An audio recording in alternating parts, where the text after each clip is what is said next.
In the modern era of football, every single inch is took advantage of as a way to gain an advantage on your opponent. Every inch, every second is used to train. Every centimeter of your meal plan is scientifically examined by scientists at the top level of universities to make sure that you are getting the most out of your body. Footballers nowadays are like machines, robots, only used to kick a ball in the back of the net, or if you're a goalkeeper, out of one. Everything is predicted in a way that nothing should really go out of your plans. When you invest £100 million on a new player and you're paying them over 300 grand a week, you expect them to act like they are a person that is worth £100 million.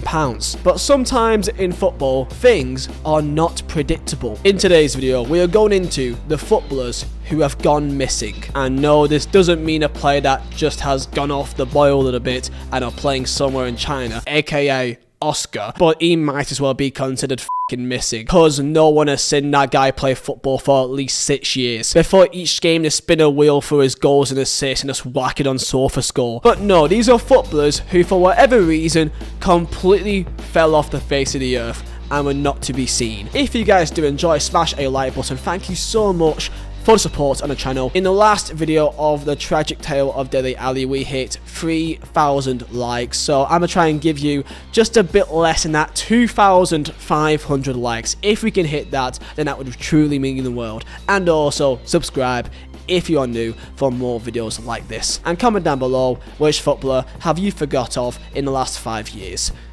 And let's get into the video. But of course, our sponsor. It's a coin sponsor, but it's a sponsor. Cheapest and most reliable coins on FIFA 23, then go down below to use them and buy. Top link in description, and make sure to use code Vizeh for 5% off. The year is 1996. It is a relatively chilly day in the town of Tallinn.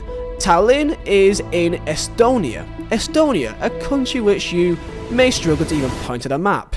It's here, by the way, if you didn't know. Estonia versus Scotland. This was the third game of their run-up to the World Cup 1998 qualifiers. The day before kickoff, the Scottish team went onto the pitch in Tallinn at the Kyrgyz Stadium to see the facilities. After seeing the pitch and especially the floodlights, they said, and I quote, "The pitch was pretty much, well, I wouldn't even call it a non-league ground. It wasn't even that good, a shabby old thing. The lights were really low, and I think he found it was going to be a problem." Scotland later filed a complaint to the FIFA headquarters saying that the match should be moved to a 3 o'clock kickoff so that there will be no need for the floodlights.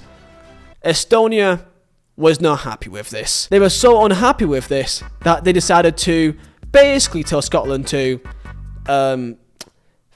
off. Due to Estonia's football players at the time being part-time footballers, so they actually had normal day jobs, they couldn't play on a 3 o'clock on a Wednesday because they actually had work. Also because most of their fans worked as well, therefore they wouldn't get the ticket sales that they would want, which would be really important for a smaller nation. And also the BBC agreed with Estonia to air the game for £50,000, which of course, if the kickoff time was moved, then they would not be able to get that money. A quote here from the Estonia goalkeeper at the time, Mart Poom, said, "At that time, we were feeling a bit like we were being treated like a young and small country, and people could just do whatever they wanted to us." So after all of this, Estonia withdrew from the World Cup qualifier shortly before the game, leaving the Scottish players to go onto the pitch with no other team. A full team, a full nation of footballers disappeared for a World Cup qualifier. The Scottish players were on the pitch celebrating as if they would clearly get the forfeit 3-0 win. But it's Scotland, so they still didn't win, of course, obviously. One of the only times in football history that a team literally didn't show up for a football match. FIFA later did order a replay, but it still ended 0-0. So all of that for f***ing nothing. Carlos Tevez, what do you think of when you think of Carlos Tevez? Probably many words that would get my video demonetized. So, let's just say, not nice. In 2012, Carlos Tevez was exiled by Manchester City for refusing to warm up prior to coming on as a second-half sub against Bayern Munich in the Champions League. Carlos Tevez found himself unofficially deported back to Argentina. City's manager at the time, Roberto Mancini, famously vowing that the striker would, and I quote, never play for the club again. So during his time of Man City, really clamping down on Carlos Tevez, trying to make him feel like the naughty boy that he is for simply not following his manager's orders, Carlos Tevez were, obviously, as you predicted, not giving a shit. Tevez was photographed multiple times in Buenos Aires, just chilling on golf courses, partying away. By the way, Tevez left on the 7th of November in 2011. They were still playing the Premier League season. He just completely told him to do one. During his time of being in South America, back in Argentina, he was not being paid his £200,000 a week salary. And eventually, 3 months later, decided to show up. On the 14th of February, on Valentine's Day, oh, isn't that sweet? He came back to Manchester and went back to training. He got fined £1.2 million for refusing to return, and Tevez, in response, said that he was treated like a dog. But you know what? At the end of the day, City still won the league that year. So, it's not that bad. Oh yeah, lovely bit of information as well. His first goal back from coming back from his leave was a f***ing golf swing celebration. The balls on this man! But a player did literally disappear for 3 f***ing months. Incredible. The last story of this is Stephen Ireland.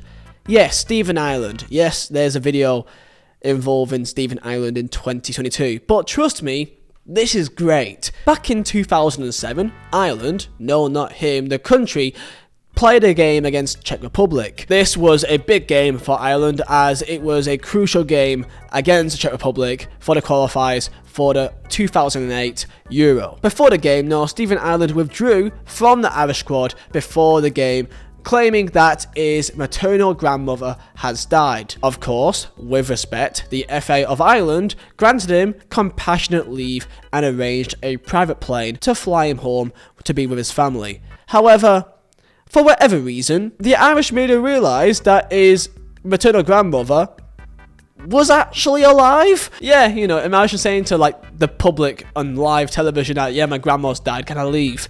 And then she's just there a day later like, imagine the surprise on that grandmother's face when she's being told on live TV that she's dead. Imagine that. This is incredible. The player, after finding out that his grandma is surprisingly not dead, then claimed that it was in fact his parental grandmother that passed away, which then the next day the media also found out that she's not dead either. So at this stage, Stephen Ireland, realising that, well, if I say that someone's dead and they're not dead, eventually they're going to find out. Ever since this entire fiasco, Stephen Ireland did not play for the Irish national team ever again.